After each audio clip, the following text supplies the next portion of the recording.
All righty. So awesome. Thank you all for being here. Thanks to the attendees for sharing your time with us. Thanks for the speaker as well. We have a wonderful panel for you today. Steve Shephard is with us. Steve is the principal sales engineer for SafeBreach. Why don't you tell us a little about yourself, Steve? Yeah, thanks, Steve. Steve Shephard, Principal SE. I've been at SafeBreach for 4 years. As far as my background goes, I've been in cybersecurity for about 20 years. Started my career in the state and local government, and then banking, and then eventually moved into consulting, and then I started working for manufacturing and vendors as well, too, from a sales engineering side. So, Awesome. yeah. Awesome. Well, glad to have you with us. I'm Steve Roesing, President and CEO of ASMGi. So here's what we're going to talk about today. I'll give you a little background on ASMGi, a little background on ransomware. Probably you've already heard these things, and then I'll ask you some questions, Steve. Okay, and then we'll open it up for questions from the audience, and then we'll do closing remarks. Okay, a little bit about ASMGi. We're headquartered in Cleveland, Ohio. We have SOCs or staff in Cleveland, Raleigh, Philadelphia, Trenton, Provo, Toronto, Minneapolis, and San Antonio. Sometimes I forget.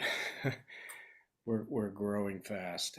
Anyway, for customers, we have over 700 customers across North America, probably 400 or so managed services customers. Our customers include, from a vertical perspective, colleges and universities, financial services customers, healthcare customers, manufacturing customers, legal, and retail. So, what is ASMGi? We're kind of a consulting and a full stack technology company. So, what I mean by that is, originally we set out to just be a technology company, right? And we noticed that we were really good at consulting on things like strategy, OKRs, KPIs, and how you measure what you do and how you increase performance. So, and we've done it so often. We've been around at ASMGi for over 2 decades. So we're really good at it. So, in any event, in addition to that, we do cybersecurity operations, managed IT services, and software development, mostly around DevSecOps. Anyway, it's pretty cool from that perspective. So, considerations we have, like we say at ASMGi, that a total solution is the program plus the technology plus the operations. There's an old way of thinking and a new way of thinking. The old way doesn't work anymore. The new way works. And the old way, the way we sum it up is the old way has some characteristics about it, and we call it the point solution mindset. It's reactive. It focuses on individual things. Like, I had a client one time tell me, hey, this is a really good solution. We want to implement it, but I'm still working on last year's projects. Why don't you talk to me next year? So, and anyway, the old way of thinking is fragmented and inefficient, and a lot of times you spend a lot necessarily not necessarily improve outcomes, right? So the new way of thinking is different. It's more holistic in nature, it's proactive in nature, it focuses on total solutions. And so I think this is true. Like, you have to implement a strong program, and you have to implement a strong piece of technology, and you have to consider operations, right? So most enterprises, in my experience, don't consider operations, and that's a real problem, right? So, in fact, that's a value prop for a lot of platforms, right? Creating efficiencies in your business, or doing things less expensively than people can. And anyway, it's gap based and risk based both. And what I always say is it's risk-based because we identify the risks and consider them, right? But it's also gap-based.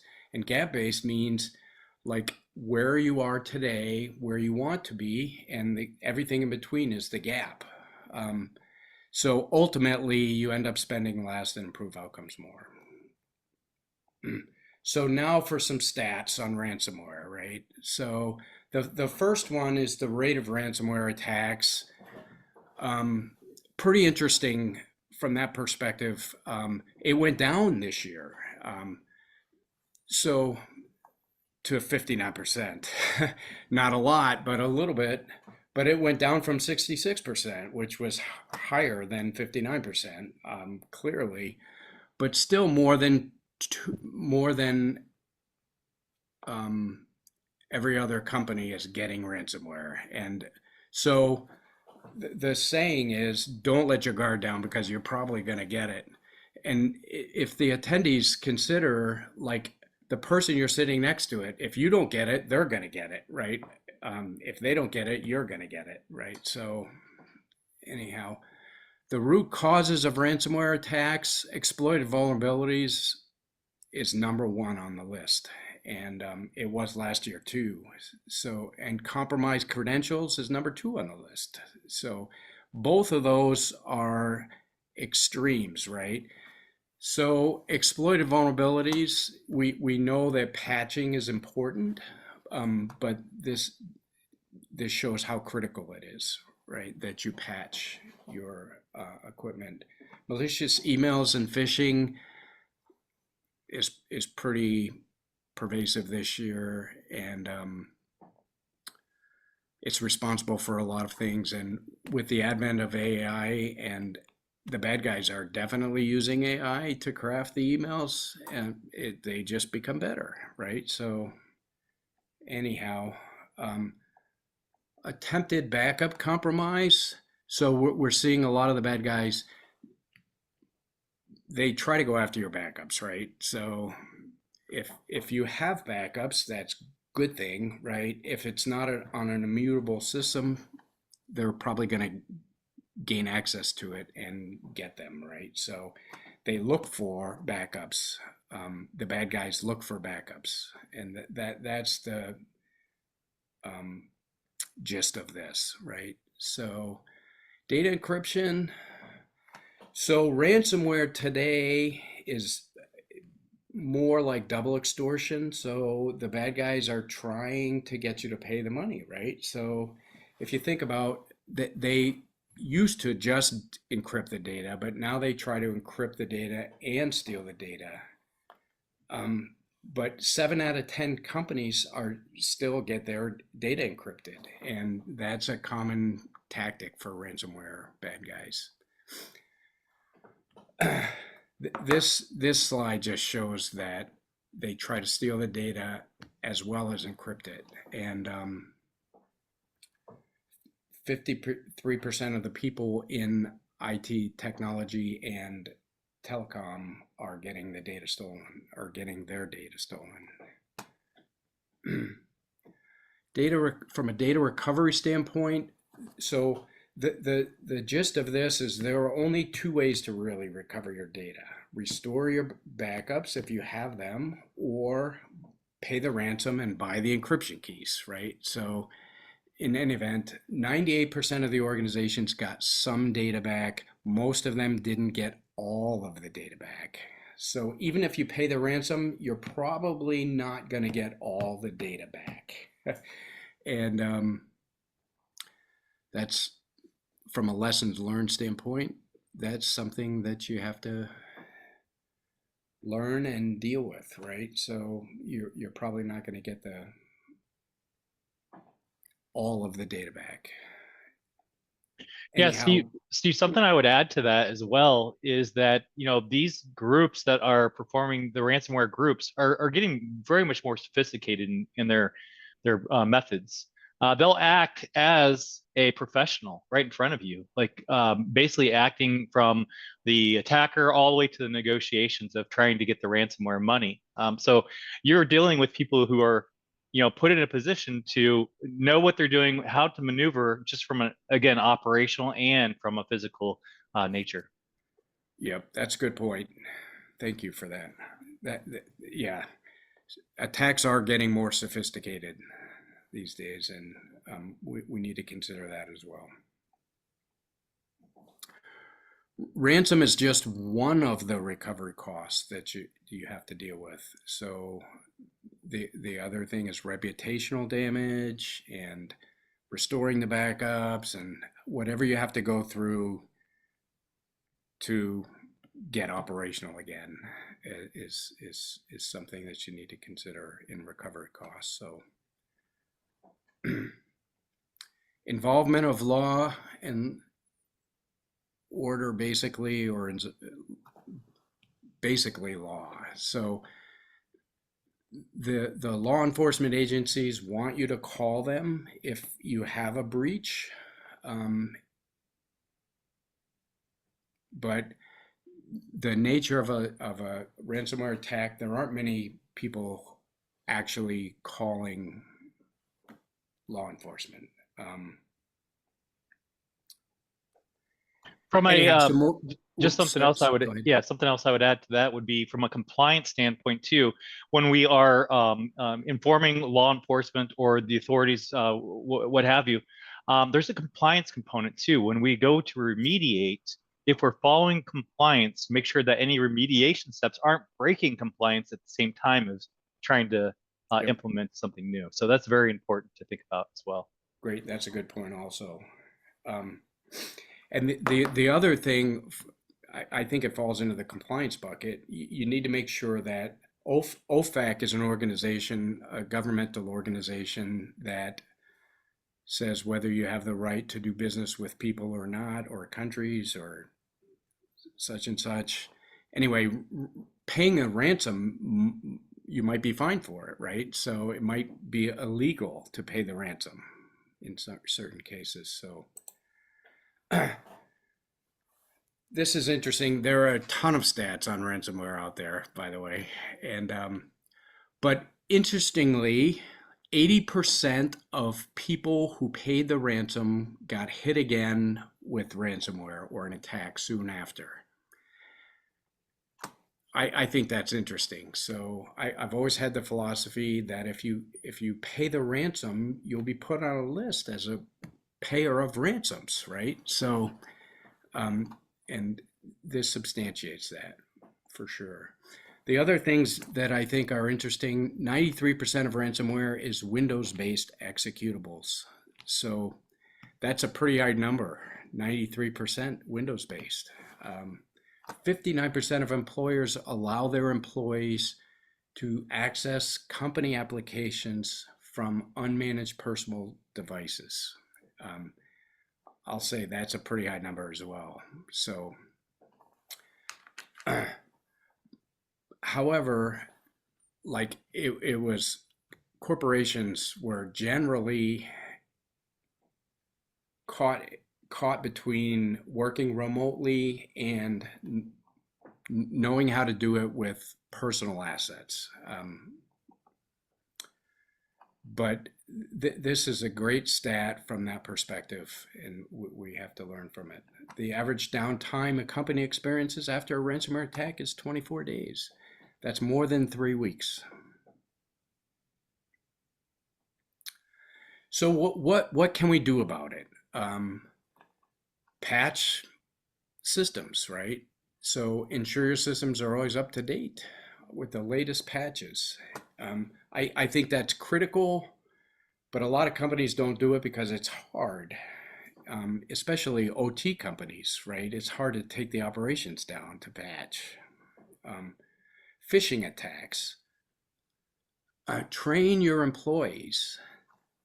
Create a culture of security, right? So that can be hard too, but one thing I'll say at ASMGi, like, we get attacked a lot. Not as much as some companies, like healthcare, gets attacked often. But all our employees know how to identify an email as a phishing email. And like it may come from a different email address, or it may come from a different IP address, or something helps them identify if it's phishing. Open RDP ports is still a thing, right? It's, believe it or not, it's still a thing, and it gets a lot of attention. So restrict access to your RDP. RDP stands for remote desktop, and if you have those ports open, close them, or don't allow access to RDP. So weak passwords are still a problem, and this is one of the things we can do: encourage the use of strong passwords and change the passwords regularly, like every 30 days, and use multi-factor authentication. Even like on the cell phone, getting a text, it doesn't guarantee that you're not going to get breached, but it helps. Lack of network segmentation. A flat network can allow ransomware to spread or to propagate through your organization. And so implement network segmentation. And what network segmentation means is group certain assets together. So separate the groups of assets accordingly, right? And so I think that's important too.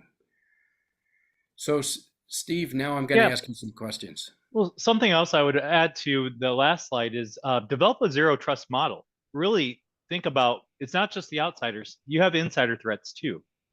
So coming up with a plan to be able to accommodate both external perimeter port and protocol abuse versus lateral movement of files that are probably transferring through every one of our organizations today that we don't know it.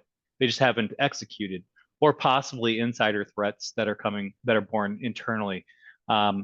Testing outbound email too is very important as well, not just internally or externally to internal, because you're looking at two different possibilities. Is my gateway blocking it? Are my spam filters blocking properly? And then, are my users trained exactly like what you're saying? But, then they have the opportunity to forward the email or send it off to somewhere else. So that's where we can see it spread, especially across different network segments.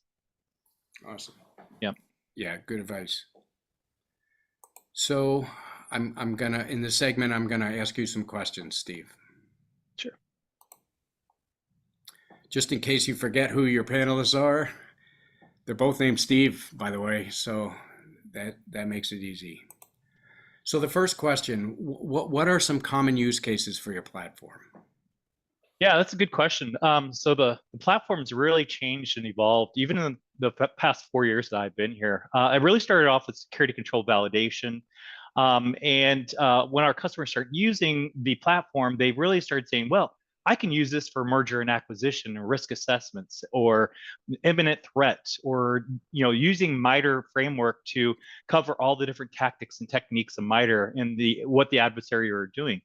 So it really spawned from being able to test your organization-wide security posture to testing environmental drift, and actually showing metrics of the drift analysis to show where we might have had a miss before when an attack result came in, and now we're blocking, or vice versa, where we may need to identify different misconfigurations. But perimeter access, perimeter validation. I talked about port and protocol abuse. We talk about infiltration, exfiltration, and all these different areas, even segmentations. But if you're using, let's say, HTTP over 443, that might be something that your controls aren't actively looking for. So we can use these different types of attacks to identify the targets that we want to go after and use techniques that would maybe circumvent these security controls that should be blocking.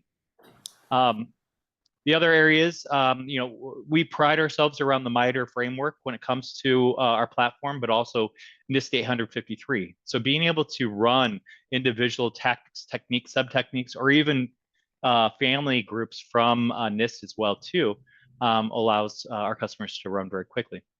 The other areas are cloud assessments, from a control plane, data plane as well, being able to run the latest and greatest malware or ransomware variant against these different environments safely, so you can be prepared for these types of adversaries trying to get into your environment. Awesome. What do you mean by control validation? Yeah, so we've got your firewall, your EDS, your IPS, your EDR solutions, your web application firewalls. All these are different security controls. So the way that SafeBreach was born, we started this journey in 2014, but it was really the CEO Guy Bejarano and CTO Kotler, who had a common frustration over the fact that we've spent tons and tons of money on these different security controls that are protecting our assets.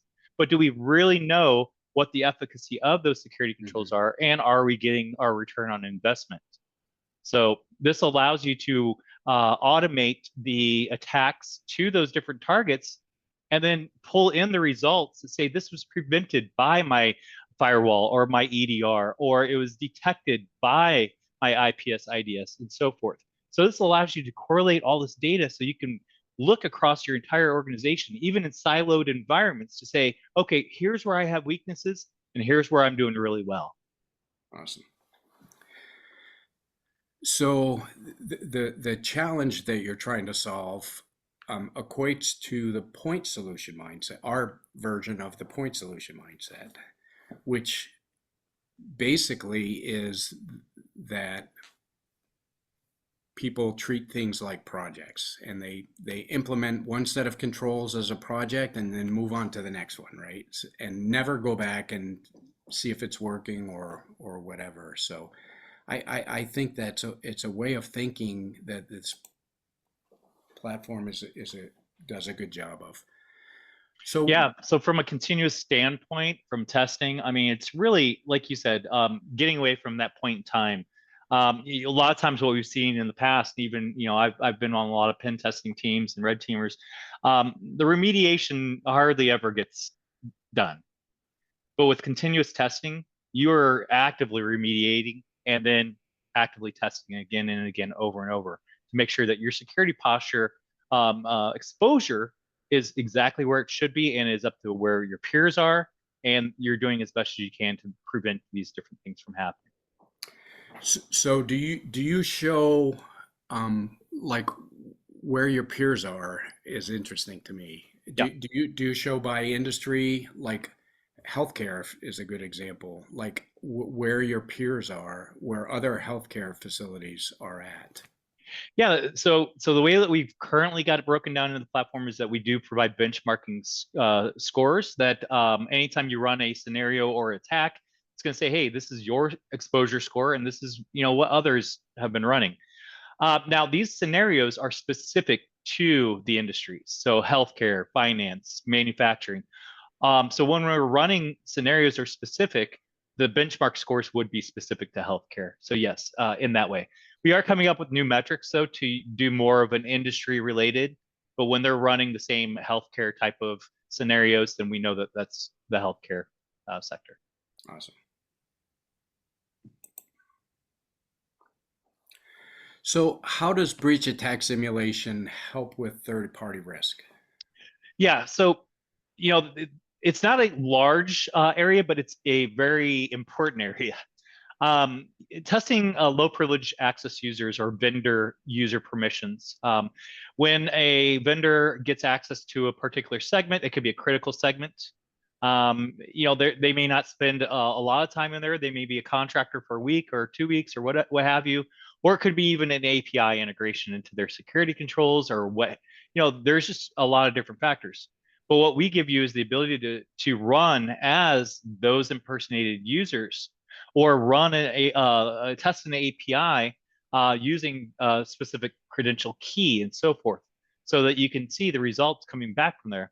The other area that we strive in with third-party risk management is when a contractor or a vendor goes in and makes changes, immediately test after. And then see, are there any configurations that didn't get addressed? is there any open spots that are still vulnerable? And then after they implemented everything, did it get implemented correctly? So we can gather all this information by running baseline tests. Maybe we run a baseline test, let them do their job, and then we come in and test to make sure that everything is being prevented or at least detected by our security controls. Awesome. Thanks for that. Next question. How does breach attack simulation help prepare for a ransomware event? Yeah, so I will stress or preface that the ransomware event is inevitable. We're not going to be there protecting. We're not preventing the ransomware from coming in. But what we're doing is we're preparing our customers to be able to handle the variants, the newest variants of these different ransomwares that are coming out, the techniques that are behind them as well, and then be able to, you know, utilize like risk assessments and incorporate that to enrich your results and your policies, and then help you build an established program so you can as soon as we get a new variant in that we can test, or a new IOC or TTP that we can run against a particular host, then we can run it as soon as possible and then see what is our efficacy from our CrowdStrike, our Cortex XDR, or our Microsoft Defender. Awesome. So I want to talk a little bit about the MITRE framework. Can you tell me how SafeBreach implements that? Yeah, absolutely. So our platform has a built-in playbook with over 8,000 different attacks associated to 44,000 different methods. These methods are largely gathered. 686 different techniques are gathered from MITRE itself. So we utilize MITRE incorporated into our platform so that you can run attacks that from a tactic standpoint. This is the adversary saying, hey, this is what I want to do. I want to get initial compromise. I want to get execution, persistence, and then command and control, and then maybe data exfiltration if we can, and then run impact. So they want to do this as a goal of a tactic, but then they've got the techniques. So we list the techniques and allow you to run the techniques and the sub techniques that these adversaries use to accomplish their tactics. From there, when you're running this in real time, we're pulling all the data in to map it towards the MITRE attack framework. We use what's called a MITRE heat map, which I'm sure you guys are very familiar with, that identifies and prioritizes high, medium, and low areas of where we're doing really well from, let's say, a reconnaissance standpoint, or maybe where we're doing really weak from a command and control or a discovery standpoint. And then we are able to then inject where do we have detections, and where do you have alerts that are being generated for each one of those different techniques. And then you can filter in on those. You can start running specific campaigns or attacks that target just those tactics, techniques, or even the specific sub-technique of the MITRE framework. Can you tell us what a TTP is? Yeah. TTP would be a tactic or a technique that is used inside of MITRE itself. So the tactic would be the goal of the adversary. So to gain compromise, initial access into your environment, using email phishing, or using port and protocol abuse, like we had talked before, HTTPS over 80 and 443 over HTTP. So using these different methods, allowing the attacker to get in, would be one of the tactics that the adversary would use. Now, the techniques that they use are, there might be, multiple techniques that they would use to gain access. Email, port protocol abuse are just one of the techniques that would be used. Awesome. Yeah, this is interesting to me because the bad guys follow a pattern, right? So they always do the same thing.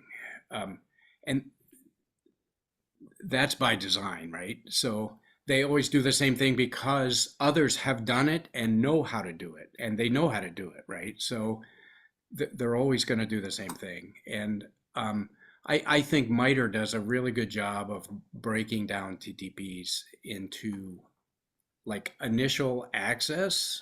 That's a big part of it. And oftentimes it's phase one, right? So they have to gain access, and they do that by something like a vulnerability. They have to exploit a vulnerability, I think. So Hmm. Yeah, the two main ways that we talk every day about how does the adversary get into the environment is really through email and external web applications. These are our critical assets, and they're one of the first if not second to be compromised when an attack happens. But I will say that the landscape is changing a bit because we have a bit of a disruptor, and that is AI. And AI has really allowed these groups, these adversaries, to utilize AI to build attacks that we haven't seen before. We're actually utilizing AI technology today to build scenarios that these bad guys would be running in your corporate environment or even in your remote environments, data centers, and so forth. So it is definitely a disruptor that we see coming. And honestly, it's just being prepared and then constantly, continuously running assessments or attacks against your targets to make sure that your controls are working. it seems like it's never ending, right? So the I bad guys are always trying to figure out a new way to get in. Yeah, I hope not. I've got another 10 years, I think, in here. But yes, the goal is to make sure that we are safe. Can breach attack simulation be used for OT? Okay, this comes up almost every day in my conversations. When it comes to OT, ICS, manufacturing environments, all these different areas, they all have critical components, be it an HMI or some kind of controller that operates a specific manufacturing valve or whatever. It could be very granular, even an air compressor blowing air. Like it gets down to that granular, but a lot of times we can't install a piece of software on these components to act as a target. So what we do is we look for areas that can we create an image of an HMI controller, maybe it's on Windows or Linux, and then drop like a simulator that we can act as a target, or should we take the approach like the Purdue model, where we're looking at can we access this environment from the corporate network? Can we access it from the outside world? And kind of play the role of infiltration, exfiltration until we get to that area of ICS or OT, where can we install and run an attack against this particular target? Every organization is a little different. A lot of organizations don't want you to even be in the ICS or OT environment. In this case, we would use methods of more like lateral movement infiltration and just making sure that the perimeter is set and that it can't be accessed from different areas. Conditional access control is another good area to be able to, testing these different areas, making sure even if we are on a network, can we access this with the right privileges? So those are areas that we can incorporate BAS. But as far as the industry of BAS goes, we currently today don't have real attacks that go after specific controllers, HMI, or even the things that we see from Siemens or other manufacturing companies that are out there. So today I see a lot of vulnerabilities on OT devices, and device level security is intense, right? So I see a lot more of this happening in the future. So hopefully you'll be able to do something about it, right? Oh yeah, it's definitely on the roadmap for every CTEM, PAS, ASM customer or vendor that's out there today. There are other vendors that are out there that are specific to OT ICS, and they do a really good job, but they're in no realm of a BAS player. But working in conjunction with these other vendors as partners definitely will help us achieve the goals today. Awesome. Okay, so we're going to open it up for audience questions. I think we have a couple. See if I can find them.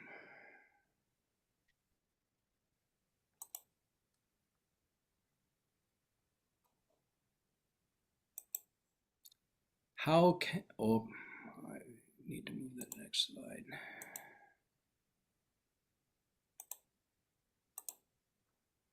How can we effectively respond to a ransomware incident?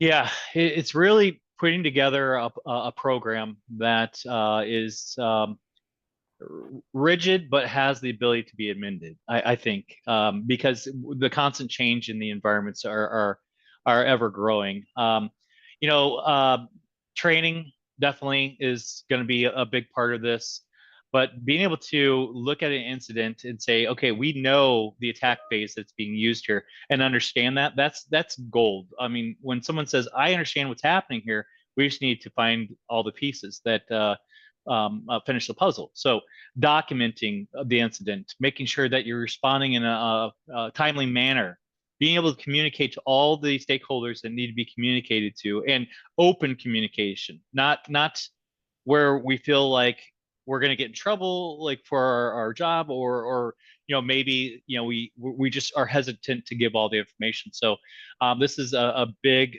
piece to this. Doing risk assessments, backup strategies like you had talked about before, and then using detection and analysis to not just enhance the policies or the program that you're trying to build, but use that to work with all teams. Your detection engineering team, your red teamers, your blue teamers, and your purple teamers get together and then be able to communicate everything. And then if we need to respond to your customers, they're in a bad shape. They've just been hit with a ransomware. You so we've got to be sympathetic to them in a way that we probably don't really think about, because we're thinking, how can we resolve this? But at the same time, we have to play that advocate for our customers too. Yeah, I would add to that, you should have a incident response plan, right? So, and I think you mentioned a program in there, but make sure you have an incident response plan and make sure you know you're doing it, because the time you have an incident, like, everybody's going to be freaking out a little bit, right? So that isn't the time you want to try to figure things out, right? So I think something you said earlier too, setting up different containment areas too, as well. Not containment areas, but being able to set up different segmentation. Sorry, that's the word I was looking for. Segmentation. So this is going to stop the spread of ransomware from one segment to another. You do have critical segments. You've got data centers. You got all these different areas of your network. But if we can silo these to where the ransomware or the incident is contained into just that segment, it goes a long ways to help the other teams out too. Yep. What tools or technologies should we implement to enhance our cybersecurity posture?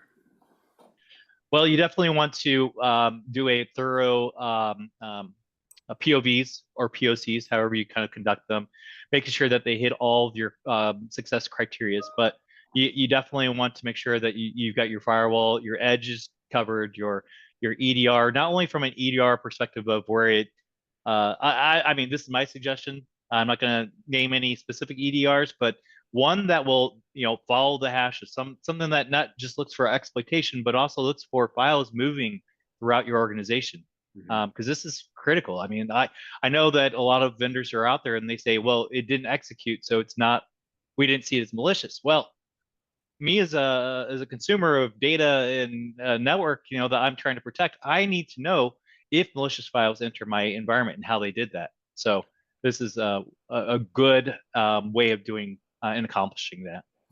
That's good advice. How can we train our employees to recognize and avoid ransomware threats?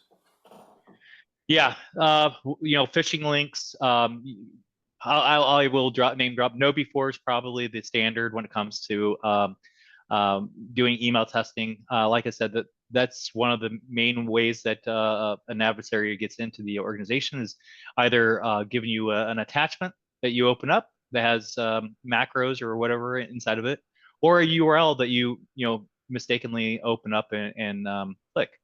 So just constantly training the employees to recognize these things, look for embedded URLs that may not even, might be white text that you don't even know you're clicking on, or changes in the domains that the email addresses are showing. So these are definitely different areas that we need to let the employees and colleagues know, like, hey, it's not just you, it's us. We're doing this together. I didn't click on it, or you clicked on it. Let's work together to not click on these things again. Yeah, yeah, I yeah. think eventually, I mean, we all see it when we get those email phishing tests that get drawn out. Like Sam's telling Dave that, hey, just got the email phishing. So by the time it gets out, everyone's all aware of it. But at least they know about it. Yeah. As a company, we've gotten a lot of like changing one letter in the domain. We've got a lot of that going on right now. We get attacked all the time for that. But the sites, you have to look really close to identify it, but it's one letter off, right? So Yeah, and they're zero. They're new too. So these servers that they're spinning up, they're probably brand new, and they're having you click on it, and then as soon as you click on it, they're dropping these servers. You never see it again. what role does backup strategy play in ransomware recovery? Well, it's definitely, I mean, the backups are where you need to start, from a recovery standpoint. There's a lot of things you have to do from, according to your incident response plan or your security program. But having backups, again, available and making sure that they are in a protected environment. Not only, testing that segment too. Can we encrypt files in those areas? Can we even gain access to our backups from remote areas, or even, let's say, from a remote user that is an employee of the organization? Are they using VPN to access these areas? Can they circumvent this without VPN? Utilizing the backups that you have, making sure that they're regular, making sure that they're documented, so you can easily restore. Because it's not just a snap of the finger restore process. It's could take multiple days to restore. Many people who already have full-time jobs that are being taken away. Yep.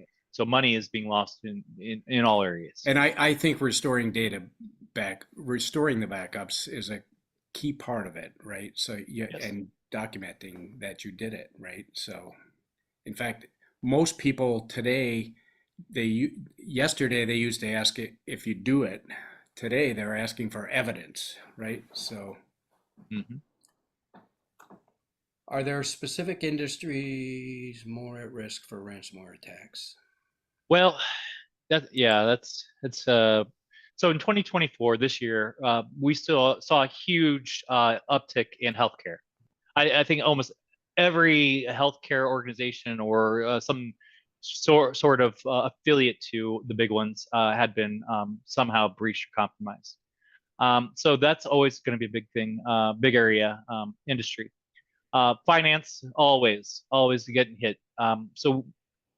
These are manufacturing is another area, especially the growing areas of manufacturing that we're seeing. IoT, ICS. These attackers know that there's things that they can do in those environments that may not be able to be monitored or even detected at times until with exhaustive analysis or something like that. So, um, yeah, I would say that those are the top three areas: finance, healthcare, and um, manufacturing. Manufacturing, yeah. Yep. What legal implications should we be aware of if we're targeted by ransomware?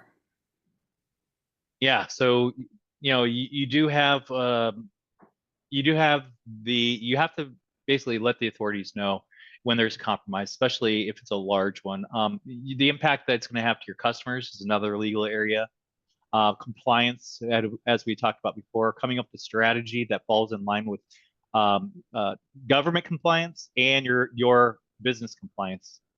But again, I'm not a lawyer. I don't know all the laws behind it, but there's definitely areas that you have to disclose what you have done in a certain amount of time, and come up with a plan of action, a response action that can be communicated to those people as well. Yep. Yeah, How do we the other. assess our current vulnerability to ransomware? I'm sorry, what was that last part? I'm sorry. How do we assess our current vulnerability to ransomware? Yeah, so there's a couple of ways you can go about this. The best is probably use like your VM tools that are out there today. These VM tools are already set up to kind of cover your most likely cover most of your organizations with tags that actually identify which segments we're looking at or which types of hosts they are. So running vulnerability scans constantly and utilizing new techniques that you would get from, like, let's say a BAS or somewhere else to show exploitability on those different hosts. So let's say I ran my vulnerability scan and I come up with, like, let's say a log4j on a web application server. I've got like 10 web application servers that are out there that are susceptible to log4j. I mean, if you remember a year ago. So taking that vulnerability data, I can pull this back and then say things like ransomware. Is this host susceptible to ransomware or a specific other type of variant of malware?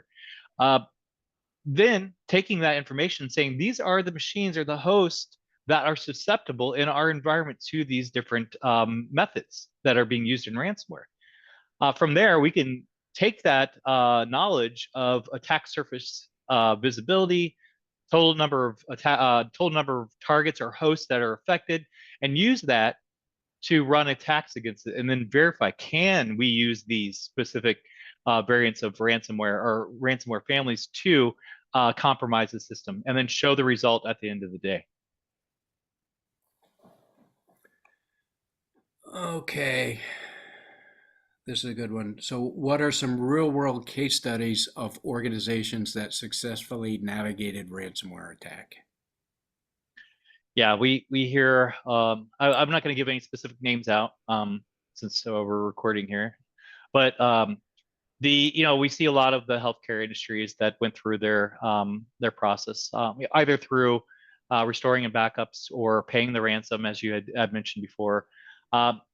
Again, using outside help, consultants who are specific to dealing with incident response, coming up with helping the leaders of the organization come up with a plan to not only get their data back, recover the data, but communicate to the teams as well. All important. But then we saw like some others, in telecom many years ago, and the adversaries exposing different critical segments of their environment. So utilizing the techniques that they used in the past, and incorporating new techniques that we have learned in the future, and other areas of emerging threat capabilities with AI, we can combine all these and create new methods that we can use to even more protect these environments. So learning from those use cases and so forth. What should we include in our incident response plan regarding ransomware? Yeah, so definitely risk assessments, detection and analysis capabilities, incident response. A lot of times I see, before, we're incident response teams and SOC teams, and even, let's say, the red teamers didn't all get on the same page all the time. Well, now we have the capability of pulling a PCAP from the incident response team and saying, hey, red teamer, please run this in the environment, see what our efficacy of our control is today.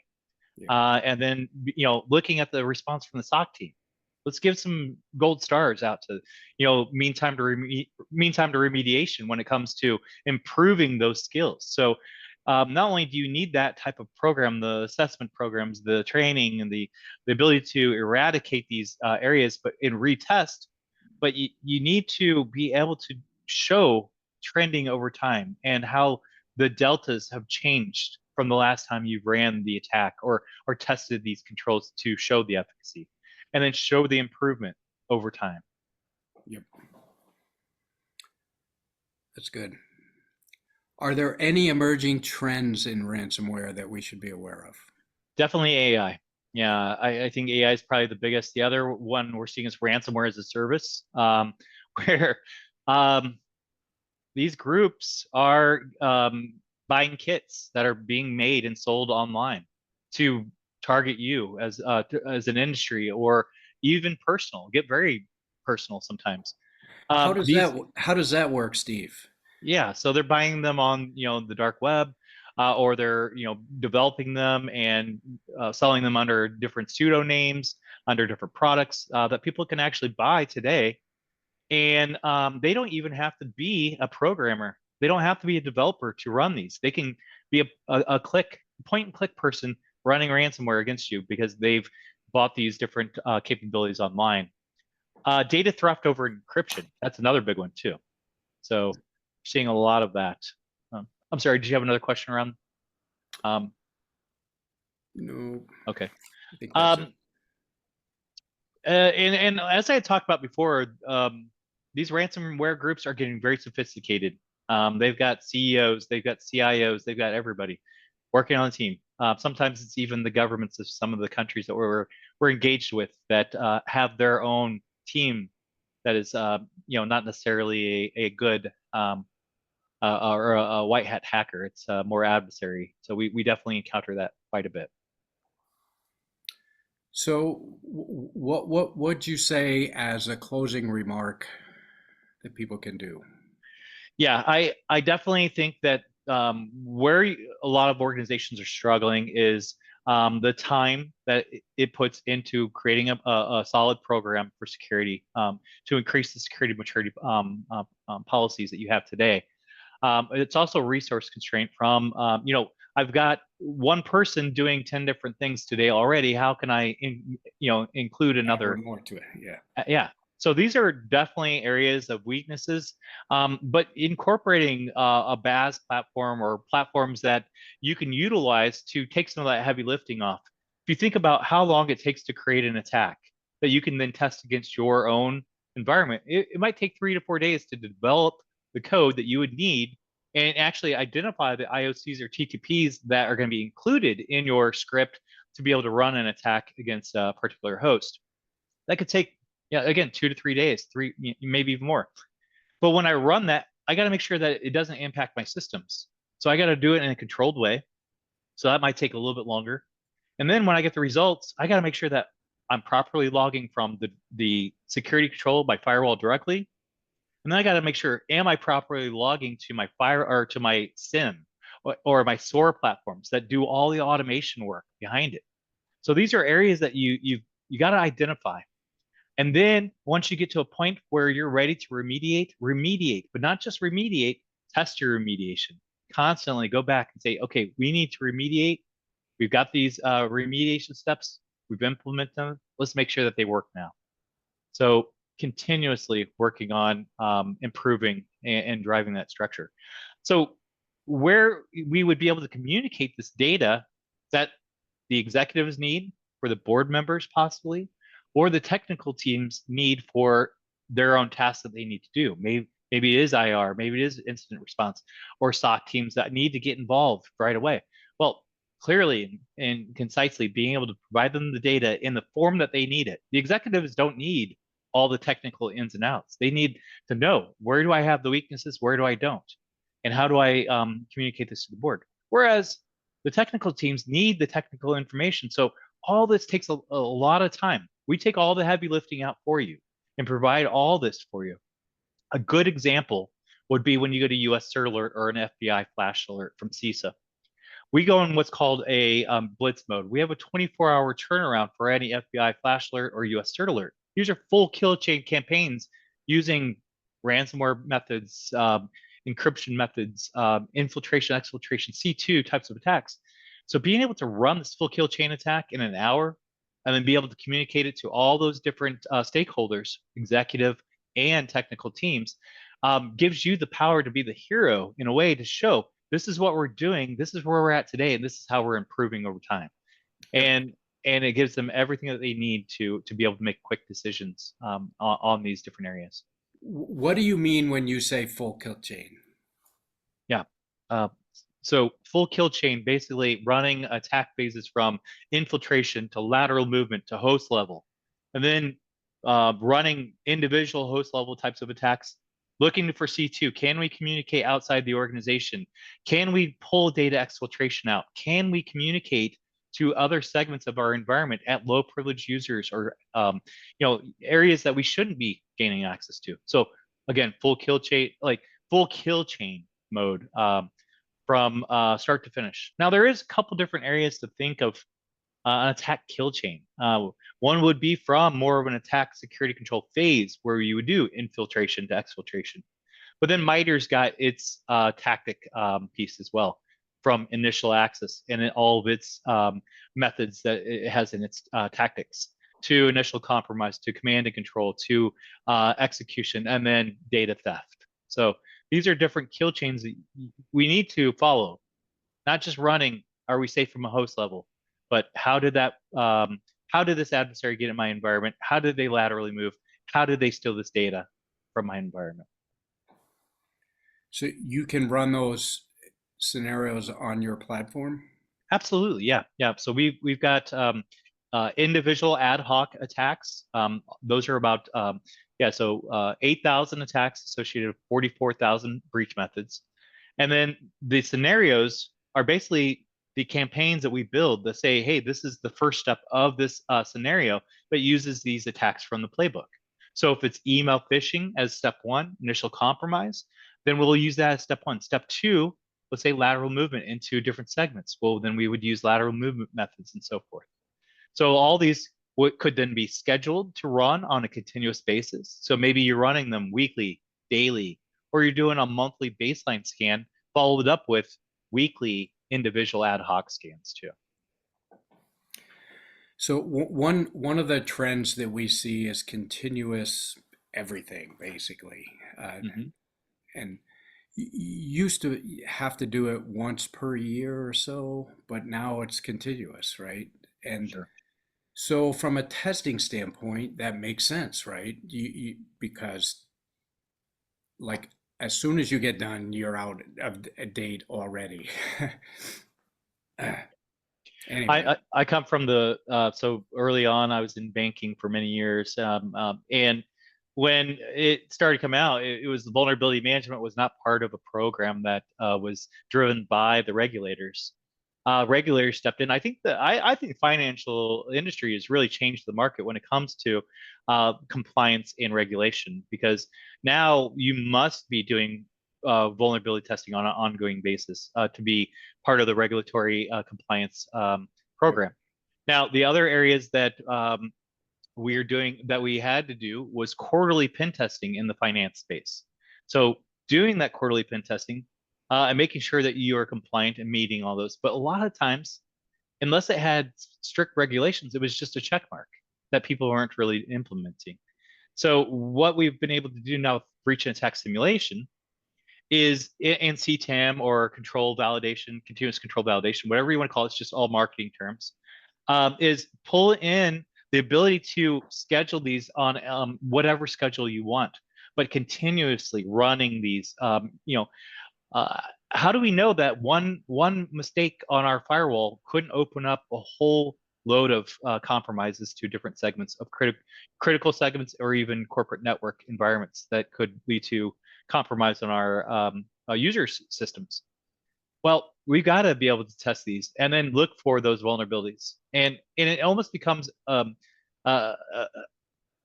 game in a way to see, can we identify anything and then report it in a proper way? So that's a good question that you raise. Like, how can you know? Yeah. So again, keeping up to date, making sure that you have all the feeds that you're tuned into when it comes to cybersecurity. We integrate with other threat intel feeds from like your Falcon, Threat Connect, Threat Quotient to Recorded Future, all these different threat intel feeds that provide you IOCs and TTPs. We integrate directly into those with our platform so that you can utilize those IOCs and TTPs to run against the attacks in your environment. So getting the latest and greatest through threat intel feeds, relying on our platform, which has a weekly SLA to make sure that everything that has a new variant or new method associated is up to date, so you can run it as quickly as possible. And just again identifying the analysis results that you get from, did I have drift that showed I have weaknesses now where I didn't have before, and then drilling into the results, identifying the system, the events that are associated to the particular security control, and the notables that are being driven from your SIEM platform that are triggering those custom rules that you've already created. Awesome. I think we're going to close because we've already used up our time. And so I want to respect everybody's time. So thank you for being here, Steve, and sharing your wisdom with us. Absolutely. It's my Very pleasure. meaningful. And yeah, thank you, everyone.